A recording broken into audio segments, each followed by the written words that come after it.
All right, so Module 22, Endpoint Protection. This is going to primarily focus on the endpoint client, whether that's the laptop, desktop, phone, in client, just whatever in client device that you may have, and working for malware analysis. The idea here is going to be able to generate a malware analysis report. So having anti-malware protection, having host-based intrusion prevention, and then application security itself. So we've talked about the network. Now we're all the way down to the end device. So for anti-malware protection, we have endpoint threats, and those can be defined as hosts on the network, or endpoints are, that can be accessed or accessed by other hosts. Each endpoint is potentially a way for malicious software to gain access to the network, and those remotely accessed devices and networks through VPNs are also endpoints that could inject malware into the network. Several types of malware that have been found significantly to change features in less 24 hours in order to evade. So as you can see over here on this side, you've got more and more over time, malware is more contained in more and more files over time. And it's the sheer amount of spam that's being sent out through different entities. And this is a Cisco research document. So for endpoint security, as many attacks that originate from the inside of the network, secure an internal network is nearly as important as securing the outside network. In other words, your inside is generally your weakest link, because we tend to trust things on the inside and we can't necessarily trust everybody's endpoint device. So after that internal host has been infiltrated, it can become a starting point for an attacker to gain access to critical system devices, such as servers and sensitive information.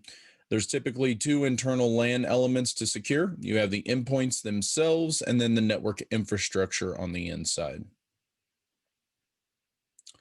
For host-based malware protection and software, you can use host-based firewalls. Those are typically used to protect mobile devices via the VPN. Antivirus and anti-malware software. It's a software that's installed on a host to detect and mitigate viruses and malware. You guys have all probably used these to some degree. Windows 10 now has Windows Defender virus and threat protection. You may have used Cisco AMP for endpoint devices, Norton Security over the years, McAfee, Trend Micro, etc. Those are all used to detect viruses using three different approaches, both signature-based, which recognizes various characteristics of known malware files, heuristics-based, which is general features that are shared by various types of malware, and then they're behavior-based, which employs analysis on suspicious behavior. So host-based antivirus protection, also known as agent-based, runs on every single protected machine. So for a host-based firewall, this is going to be software installed on the host itself. It can restrict incoming and outgoing connections initiated by that host only, and therefore some firewall software can prevent a host from becoming infected and stop infected hosts from spreading malware to other hosts. This function is included in some operating systems, and right here they're talking about Windows Defender. For example, Windows has Windows Defender with advanced security. So it's going to go out there and detect, and you guys may have seen even little things like pings that we talked about in the past are initially blocked by Windows Defender or the firewall. And that's simply to keep other hosts from alerting that your host is up and running, or it's even identifiable on the network. There's various host-based security suites. It's recommending you installed at least one of those on both your home and business networks to provide a layered defense to protect against common threats. And these include antivirus, anti-phishing, safe browsing, intrusion detections or intrusion prevention, as well as firewall capabilities. These also have a telemetry function, which allows most security-based software to have robust logging that is essential to cybersecurity operations. That independent testing laboratory, AV Test, provides high-quality reviews of host-based protections, as well as information about other security products. So if you're looking for a product selection, you can go out to AV Test, and they'll tell you how things are currently being detected with various virus and productivity suites.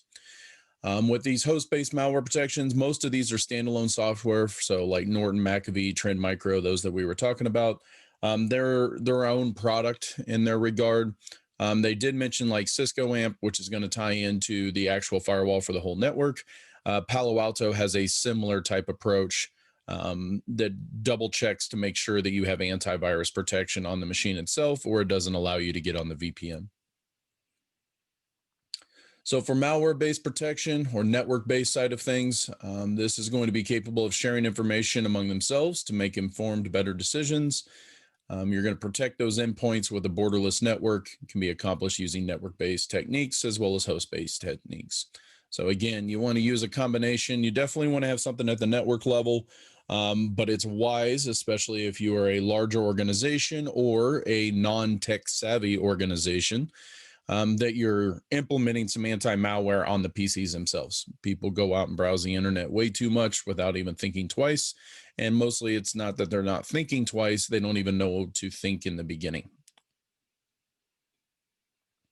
So if you look at Cisco's, you have AMP, which is your advanced malware protection, provides endpoint protection from viruses and malware. You have an ESA or an email security appliance. This is going to provide filtering and potentially malicious emails before they ever reach the endpoint. You have web security appliances. These are pretty common now. These are going to provide filtering of websites as well as blacklisting. Blacklisting, if you're not familiar with that, it's going to take a known list of bad websites and check your website against it that you're asking for, and therefore it'll end up filtering it out. That's part of this filtering part. Network admission control, or NAC. This is going to provide authorized and compliant systems allowed to connect to the network. So if they don't have software, if they're not configured with certain security things, they're not even going to get access to the network itself. For host-based intrusion detection, you have personal firewalls, which are, again, that standalone software program that's controlling traffic entering or leaving the computer. You also have firewall applications that can be configured to issue alerts if users are doing something suspicious behavior. So you have Windows Defender. This is pretty common on Windows now. It started with XP, and now you have it all the way through Windows 10.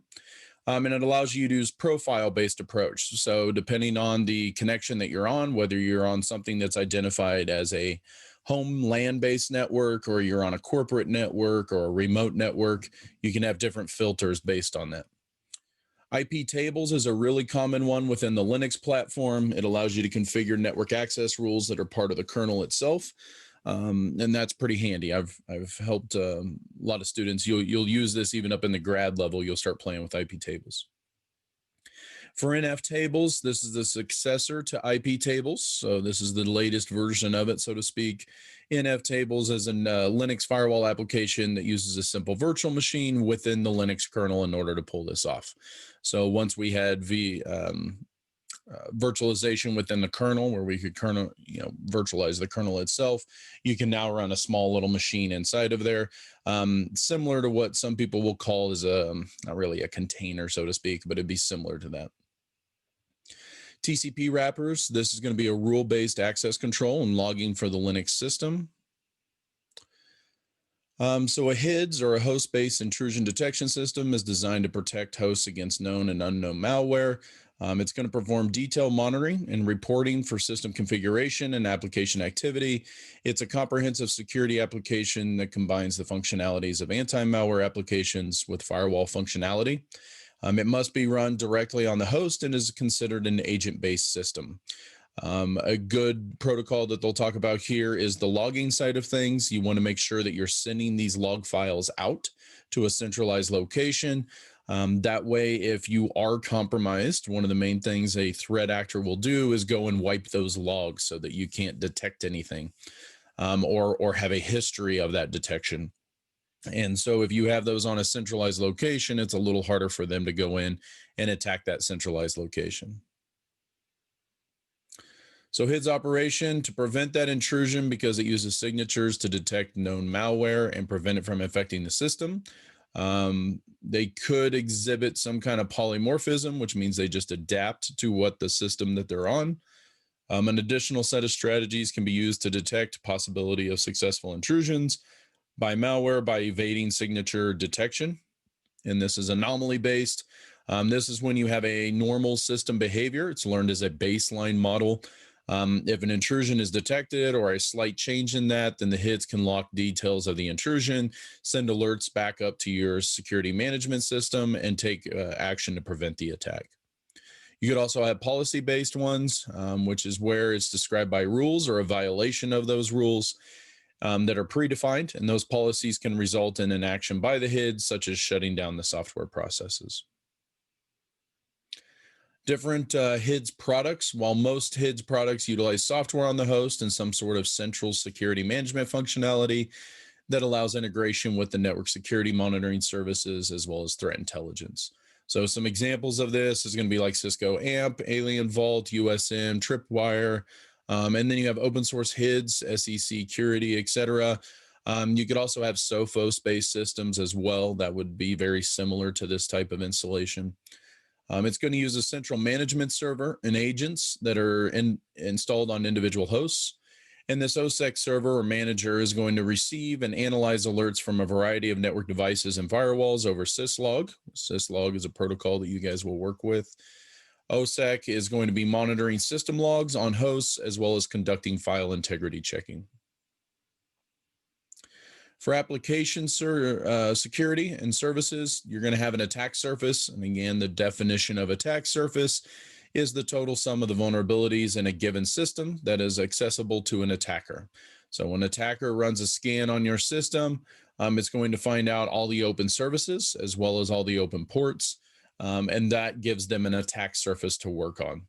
So it can consist of those open ports or hosts. It could be software running on those internet-facing servers, wireless network protocols, and users. Different components are going to be the network itself, vulnerabilities of the network. You have software-based surface.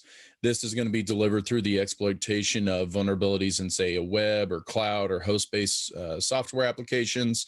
For example, web servers, etc. You could have other services running on your host. And then human attack surface, which basically exploits the weakness of the user behavior. So application blacklisting and whitelisting, this is going to limit access to potential threats by creating two different lists of prohibited applications. This is known as blacklisting. Application blacklist can dictate whether a user applications are permitted to run on a machine or not. Whitelist will specify programs that are allowed to run. In this particular way, known vulnerability applications can be prevented from creating vulnerabilities on the network hosts. So websites can also be whitelisted and blacklisted. That's a couple different ways to configure that. These blacklists can be manually created or they can be obtained for various security services. Blacklists can be continuously updated by security services and distributed out to firewalls and other security systems.